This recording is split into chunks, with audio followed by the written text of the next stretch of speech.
สาวสอันดับที่หนึ่งในปีนี้นี่ก็เป็นน้องนางสาวอันดับที่หนึ่งอันดับที่สองและอันดับที่สามประจำปี2025ในงานบุญกินเจียงของพวกเราในปีนี้เจ้าพอฮอดเวลานาทีที่ทุกท่านรอคอยแล้วเนาะน้องนางสาวทุกคนเนาะเดี๋ยวจะตื่นเต้นเนาะขอให้จับมือกันเนาะจับมือกันไปเนาะหมายเลขนั้นเนาะข้าพเจ้าบอกว่าบักแต่ละเบอร์นี้เป็นบ้านอย่างเนาะเพราะว่ากรรมการมันโบเขีย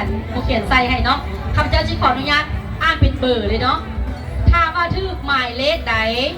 น้องสาวใดที่ได้เข้ารอบจำนวน13น้องนักสาวงามประจำปี2025ในงานเทศกาลบุญกินเจียงในปีนี้ขอเชิญน้องสาวผู้นั้นยืนย่างก้าวเข้าไปทางด้านเวทีเนาะเจ้าหมายเลขที่ได้เข้าในรอบจำนวน13น้องนางสาวงามหมายเลขหนึ่งในรอบ13น้องสาวเพื่อเข้าตอบคำถามเนาะอันดับต่อไปได้แก่หมายเลขใดหมายเลข2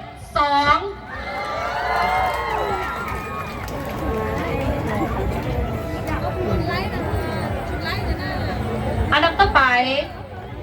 ได้แก่หมายเลขจะออกอีกเนาะหมายเลข9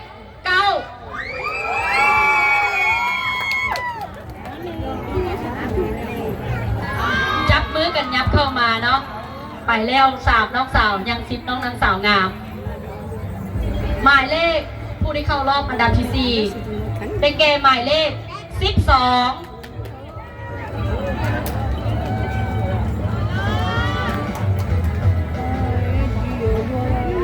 อันดับต่อไปได้แก่หมายเลข13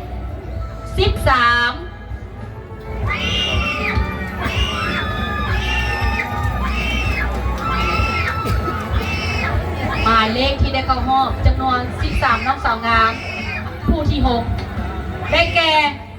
หมายเลข14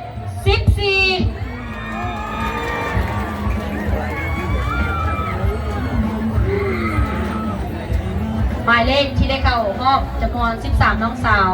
อันดับต่อไปได้แก่หมายเลขใดบ้านใดเนาะหมายเลข16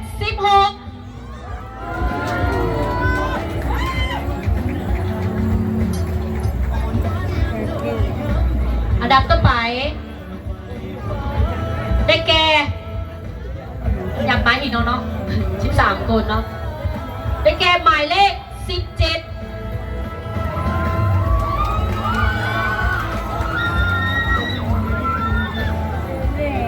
อันดับต่อไปได้แก่หมายเลข19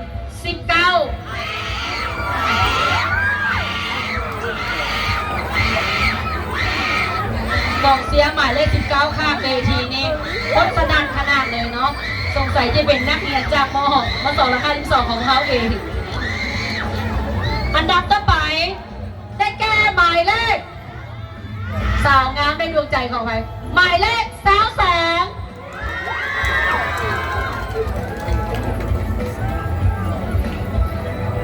ยัง3น้องสาวสุดท้ายที่จะได้เข้ารอบในจำนวน13น้องสาวงามเพื่อเข้าตอบคำถาม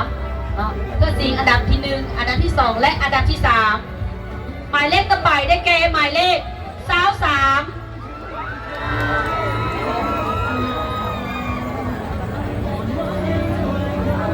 จับมือกันแน่นๆยิ้มงามๆเนาะจะเป็นหมายเลขใดอันดับต่อไปได้แก่หมายเลข26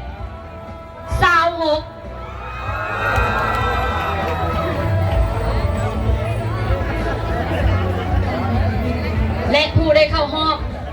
ผู้ที่13ในจำนวน13น้องสาวได้แก่หมายเลขสาว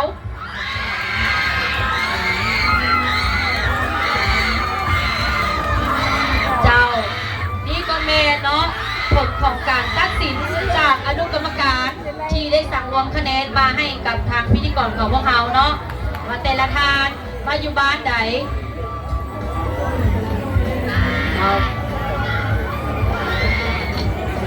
นี่เป็นน้องสาวทั้ง13หมายเลขที่ได้เข้ารอบตอบคำถามเพื่อชิงรางวัลอันดับที่1อันดับที่2และอันดับที่3เลขาพรรคเมืองพนโฮ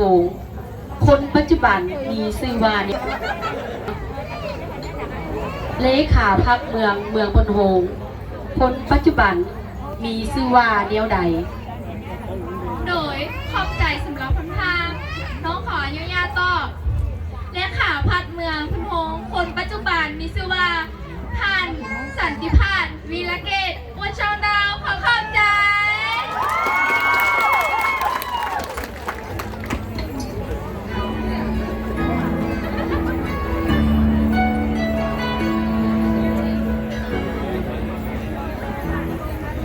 ขออนุญาตหมายเลข9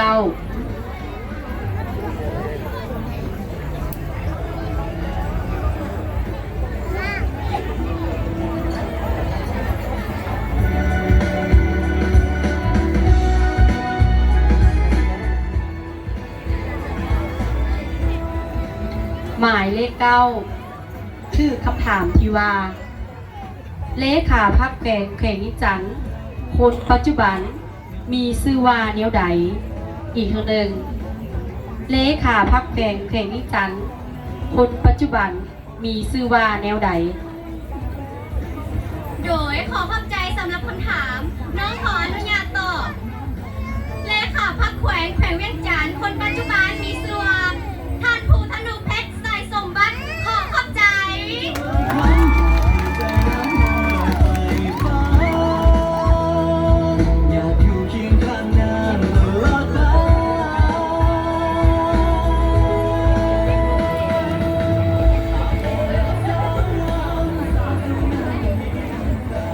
หมายเลข13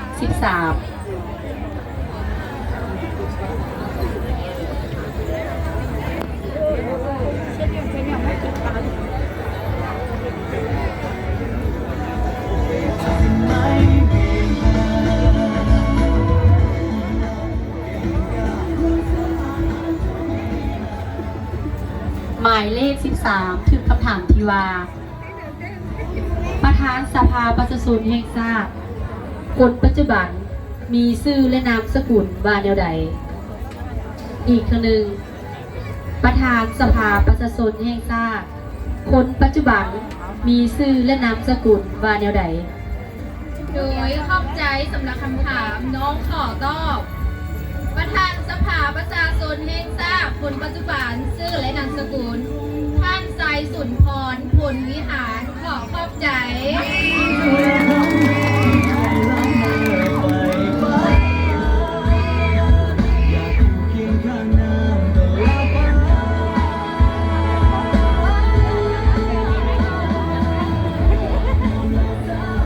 หมายเลข16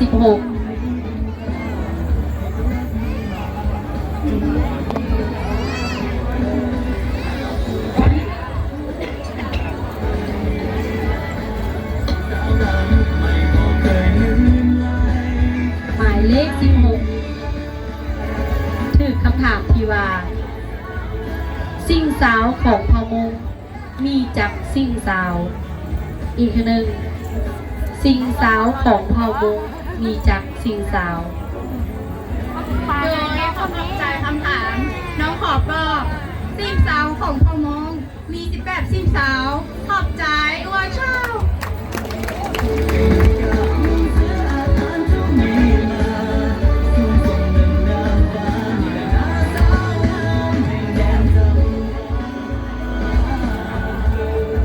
หมายเลข2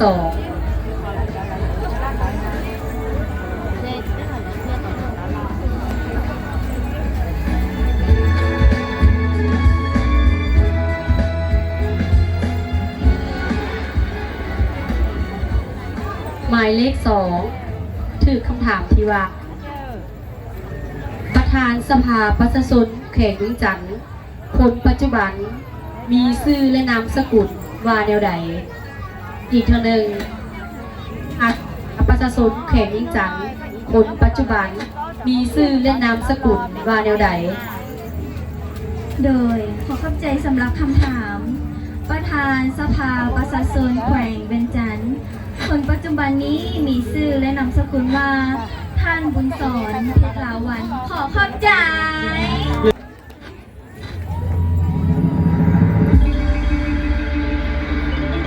อันดับต่อไป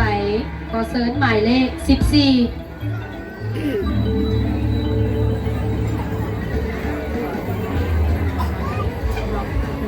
น้องนางสาวว่าตื่นเต้นหลายที่ตอบคำถาม หมายเลข 14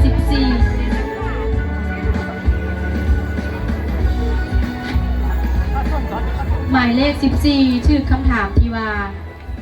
หัวหน้าปกส.เมืองพนโหงคนปัจจุบันมีชื่อและนามสกุลว่าแนวใด อีกครั้งหนึ่งหัวหน้าปกส.เมืองพนโหงคนปัจจุบันมีชื่อและนามสกุลว่าแนวใด โดยขอขอบใจสำหรับคำถาม หัวหน้าปกส.เมืองพนโหงคนปัจจุบันมีชื่อและนามสกุลว่าทานพันโทไสสนะแก้วกุลนวงศ์ขอขอบใจ หมายเลข 19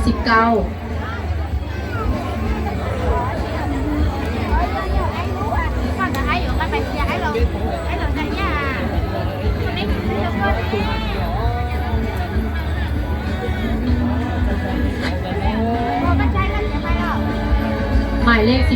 19 ถือคำถามที่ว่า นครหลวงประเทศลาวมีชื่อว่าแนวใด อีกครั้งหนึ่ง นครหลวงของประเทศลาวมีชื่อว่าแนวใด โดยขอขอบใจสำหรับคำถามน้องขอตอบนครหลวงในประเทศลาวมีชื่อว่านครหลวงเวียงจันทร์ว่าจ้ามาเข้าใจ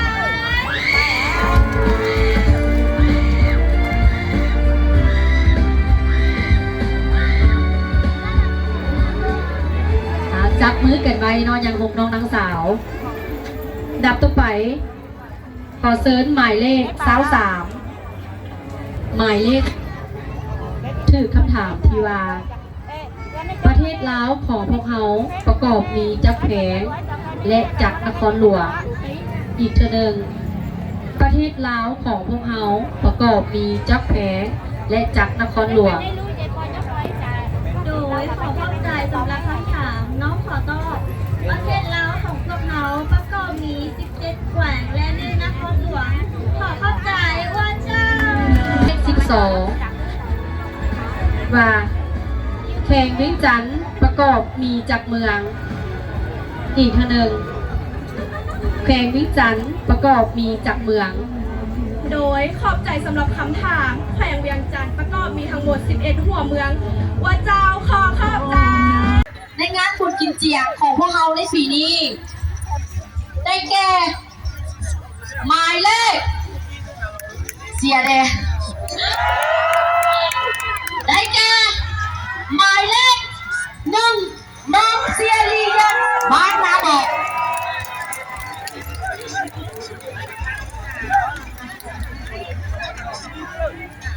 นี่ก็เป็นตัวเทสจากบ้านของบ้านตะบอดของเราส่งเข้าประกวดเนาะงานเนาะเป็นเกียรติขึ้นมอบของผลรางวัลอันดับที่3ต่อเฮียนเซินขออนุญาตคุณนะคะ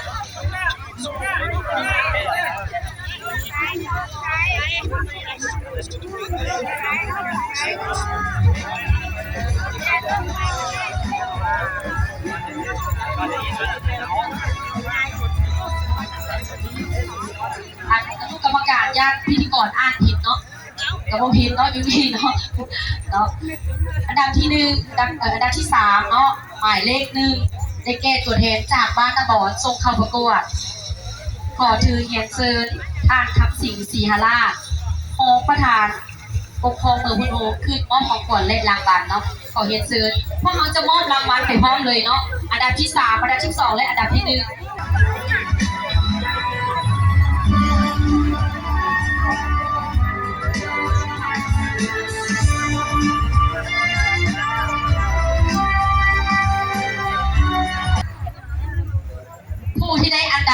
ที่2ในงานบุญกินเจียประจำปี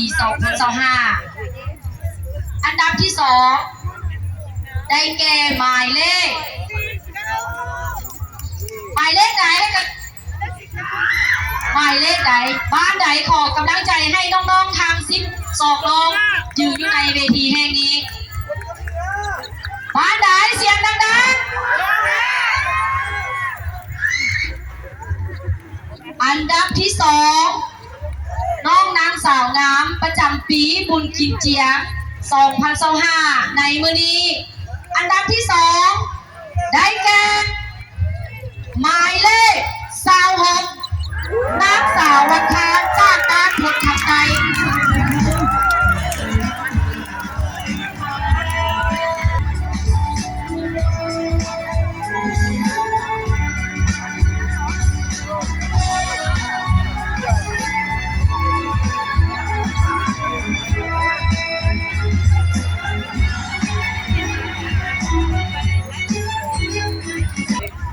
จับมือกันเด็ดๆอย่างสิคิดหมดเวลานาทีที่ทุกทางรอคอยและกระตือเต้นเนาะว่าน้องสาวคนใดจะได้ของตำแหน่งนางสาวงามพ่อมุกประจำปี 2025 อันดับที่1ในงานเทศกาลบุญกินเจียงปีนี้ถ้าหากว่าพิธีกรอ่านหมายเลขใดฉะนั้นเป็นหมายเลขนั้นได้อันดับที่1ในจำนวน11น้องที่จับมือกันยืนอยู่เวทีแห่งนี้จับมือกันแน่นๆพิธีกรก็ขออนุญาตอ่านน้องนางสาวงามเผ่ามุกประจำปี 2025 ในงานบุญกินเจียงจุดสูงบ้านพัฒนานาเหลาหลัง 52 ในปีนี้วันที่29 เดือน 12 2025 น้องนางสาวงามที่ครองอันดับ1จะได้มงกุฎและสายสะพายพร้อมด้วยเงิน3 ล้านกีบได้แก่น้องนางสาวฟ้าได้แก่เสียงได้แก่บักอักนางเซ็งทรงตงลีหมายเลขอันดับที่1ในปีนี้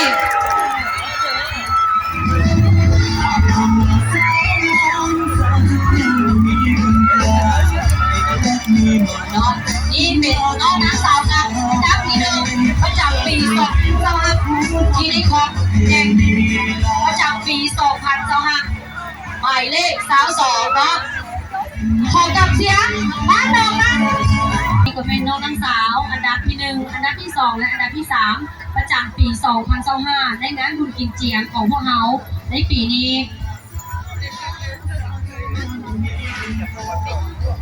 อีกหนึ่งขอเรียนเชิญน้องนางสาวงามประจำปี 2024 เนาะคืนไทยรูปคู่กับน้องๆน้องนางสาวประจำปี 2025 แล้วย่างโซโตอีกบาทหนึ่งอีกฮอตหนึ่ง